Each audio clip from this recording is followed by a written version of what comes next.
Saturday, December 24th. Good evening. Ah, hey Joe. How are you feeling? I won't say good, but not that bad, I guess. That's nice to hear. Where's Gil? Did he run away again? Nah, I have him on errand duty buying the drinks for tomorrow. That sounds weird, coming from the owner of a bar. Every drink from here would come out of our own funds. So if we're gonna spend money, we might as well get more variety. Besides, those kinds of walks are always good for Gil. You're the boss. Who's coming so far? Well, there's the three of us, the dogs. You invited Titty Hacker. Gil invited Jamie. Oh yeah, I also invited Dorothy when I called her to spend the night with you. Sounds good so far. Invite anyone else you feel like inviting. The more the merrier. I could, but I bet everyone's made plans by this point. That's true. I'll be in my office should anything arise. Alright, time to mix drinks and change lives. Wait here, I'll check inside. Welcome to Valhalla. Oh, a BTC bar. Excuse me, do you know where the Athena Convention Center is? Why does that place make people get lost so easily? They should have called it the Minotaur Center. Hold on, let me scribble the directions on paper. Thanks. Go to the right when you see a building filled with hobos. This should be it. Thanks a lot. Anything else I can help you with? What the hell, I'll have a drink. What about you? A Brantini, please. Right. The girl asked for a Brantini. The little one freaks me out.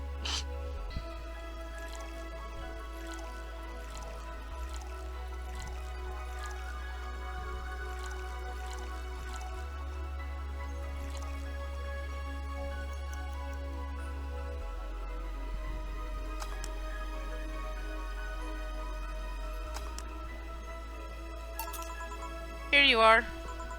Thanks. That's an interesting outfit in this cold season, miss. Well, I'm actually cosplaying, so call me Vela for the time being. And your Lilum friend is Cynthia. I get it, you're cosplaying too? Sure, let's go with that. Have you heard of a game called Geek Bartender? That cult classic game that has seen like 3 remaster versions made by 6 different companies this year? That one. We're in a cosplay group dedicated to it and got lost on the way. I heard you talking to someone outside. Oh yeah, a friend is cosplaying as Alex. I told him to wait outside. Shouldn't he enter? He'll be fine. Something amiss? There's a girl behind you. Short hair, black sailor uniform, missing an arm. Wearing jeans under a skirt. Now, don't spook the bartender. Spook?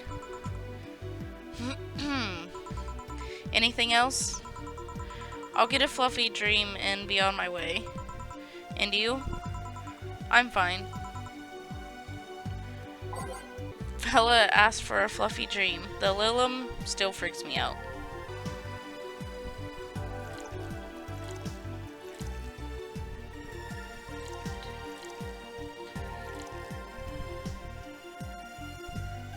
All aged and mixed.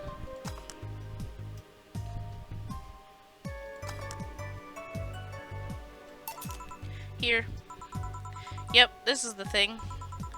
Seriously though, should you leave your friend outside like that? He'll be fine. He started chatting with one of the vending machines. They were talking about R&B music.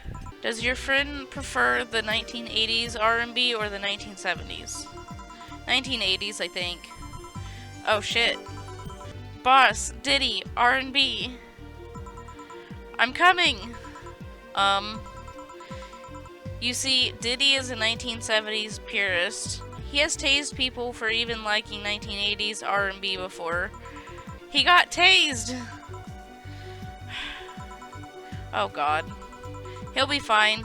Vending machines have very weak tasers. Oh. Now I understand what's going on. He'll be confused for a couple of minutes, but that will be that. You should go check on him, though. Right. Thanks again for the directions. Please come again. At least it wasn't Franco-Belgian comic opinions this time. Black sailor uniform? I hope I'm just overthinking it. More importantly, though, jeans under a skirt? Welcome to Valhalla. Oh, hey, Dorothy. Oh, hi, honey. Are you okay? I just kind of wandered in here. I guess I'm a bit distracted. Can Lilum just wander? Can I get you something? Oh, a sugar rush. Yeah, that. Right. Dorothy seems down. She asked for a sugar rush, but hasn't she told me about a drink that cheers her up? Alright. 5809.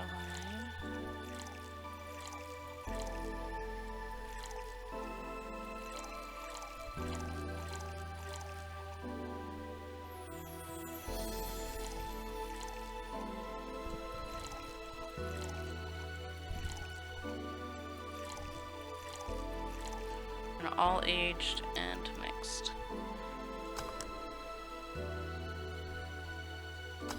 Ooh. Here you go.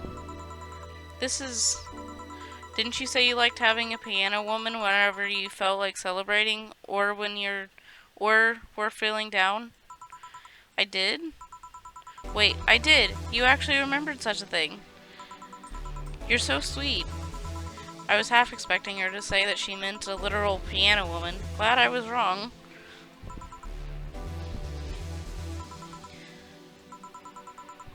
So much silence. By the way, thanks for staying with me the other night. Turns out I really needed that. So, did you enjoy the soda? Oh, did you find that one out? Was it supposed to be a secret? No, but don't go around telling anyone about that. I did it because it was you who needed my help, but a hug night is usually one of my most expensive services. It is? Hey, I don't know if the client has body odor or something like that. Not to mention it limits the chances of getting any other client that night. Still, did it help? Yeah, it helped me cool down a lot. So, from what Donna told me, someone close to you died, right? Yeah. Do you want to know more about it? Do you want to tell me about it? I've brought it up enough times already, I think. No problem then. You were sad and that's all I needed to know. Sorry for the loss though. I mean it. Thanks. Although, I've wondered for a while, do you, Lilum, really understand death? Sorta, kinda. Our whole database is constantly being backed up into the collective source. Even if our bodies are destroyed, we can be deployed again with our personalities and memories intact. So, our concept of mortality might be different. We do have a fear of death, though. You do? We can't even begin to understand the idea of not being redeployed. Well, we have built-in warnings. The mere idea of that nothingness is paralyzing. There are a few that don't mind it, but we do fear death and we don't wish it on anyone. In fact, that was the argument used for abolishing the whole 3 laws thing. You seem quite knowledgeable about robot history. Seeing what others have done to make sure I can live like I do helps me not take things for granted. Seriously though, those laws were bullshit. Can't harm humans, can't disobey humans unless it's about hurting them. And you can protect yourself as long as it doesn't harm humans. I mean, sure, the first AIs were just helpers and tools. But how could those laws still apply to them after they achieved self-awareness? Who in their right mind would abide only by rules inscribed in some old book? If I remember correctly, those were only the distilled versions of the laws some writer imagined over 100 years ago. They were a reduced version of all his ideas. However, many authors afterwards took to them like they were the very laws of physics or something. And like many other things, people distill and exaggerate what they need and use it to their favor. Wow, you're a nerd. Look who's talking. Let's change the subject a bit, though. Mood's getting gloomy. Your apartment is very comfy, you know. It's a tad small, though. Sorry about that. And your cat is so cute. What was his name again? 4. Why 4? I figured if he ever got lost, at least I wanted to be able to yell, 4! It happened once. You'd be surprised by how many golf players you run into. And every time you play with him, you can say it's foreplay.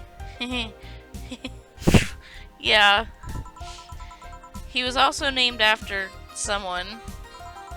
Really? Who? A Lilim kid that wanted to transcend. What? A movie character or something? Sure, let's go with that.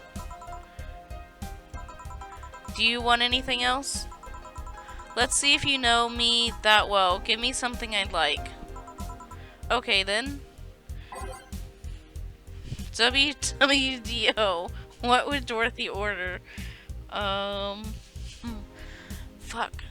Let me think for a second before I look it up. Oh, I know she likes sweet things. Blue Fairy? Anything sweet or girly. So yeah, Blue Fairy should be fine, I think.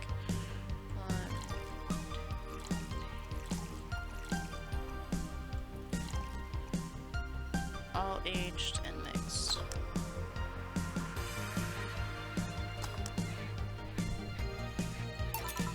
What about this? Yep, just nice. You always order either sweet or girly drinks. It was a no-brainer. Girly and sweet drinks for a sweet girl. I still can't believe you actually remembered what I said about the piano woman. It's always good to keep note of what regulars like, you know. I've wondered for a while though, why do you keep coming back here? For you, of course. Come again? Why else would I come if not to see you? You're one of the few people willing to hear me out, always filled with curiosity. And you're cute. Talking to cute people is always nice. There's also the bar. The way it's insulated from the noise from the city, it's really comfortable. And it's just a bit away from the street I'm always at. A win-win situation. I see. It was weird to see you down though, especially since you're always so lively. Well, I wasn't down, really. I was just thinking about a lot of things. Like what? Well, my mom, or guardian, asked me to go home on Monday for a bit. And as much as I love her, being with her is usually tiring. Guardian? That whole thing about someone taking care of a Lilim after they're deployed until they reach maturity, right? And I'm proud to say that I reached psychological maturity in just 1 year. They always try and keep a varied pool of volunteers to make the collective source grow faster. So, what's wrong with your guardian? Well, she still treats me like a kid.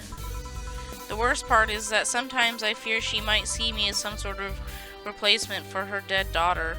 Oof. Huh? Dead daughter? I was deployed to her not long after she lost her daughter. A contrived coincidence, really. Even when I was still developing self-awareness, I always feared she might be using me as a replacement. She didn't though, or at least not consciously. At times she would just stop doing something or return a gift she's given me.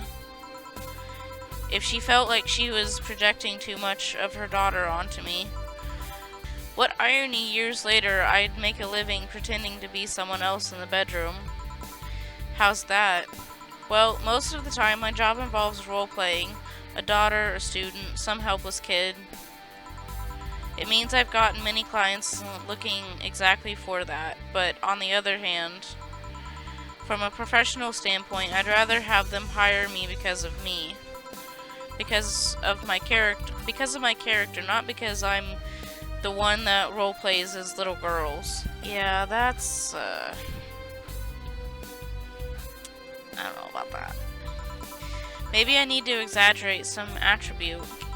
What's the problem with your guardian then? If you do that on a daily basis, why worry about it? Because I don't want to make her sad. Every time I visit her, I fear she might look at me and see her daughter, that seeing me makes her sad.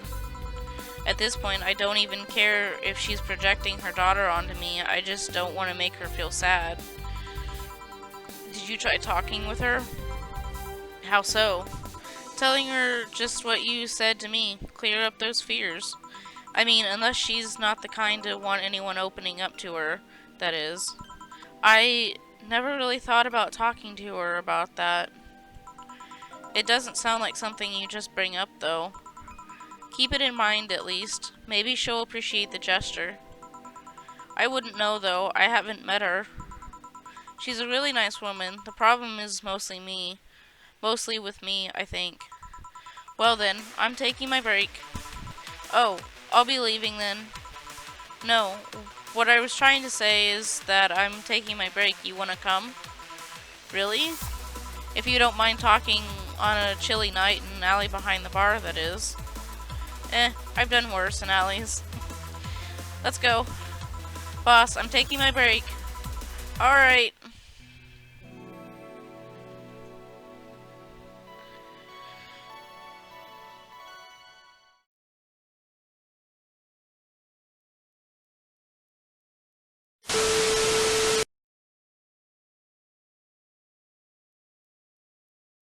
She asked for a sugar rush, but hasn't she told me about a drink like that? Cheers her up. Who in their right mind would abide any... Oh my god. Call me should you need anything. I did it because it was you who needed my help, but a hug... How did it? Does your friend prefer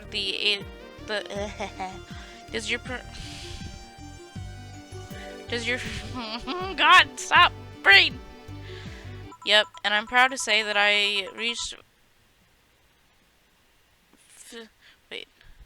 Physiological... And I'm proud to say that I reached physiological... Wow, I am... You invited Titty Hacker... And every time you play with them...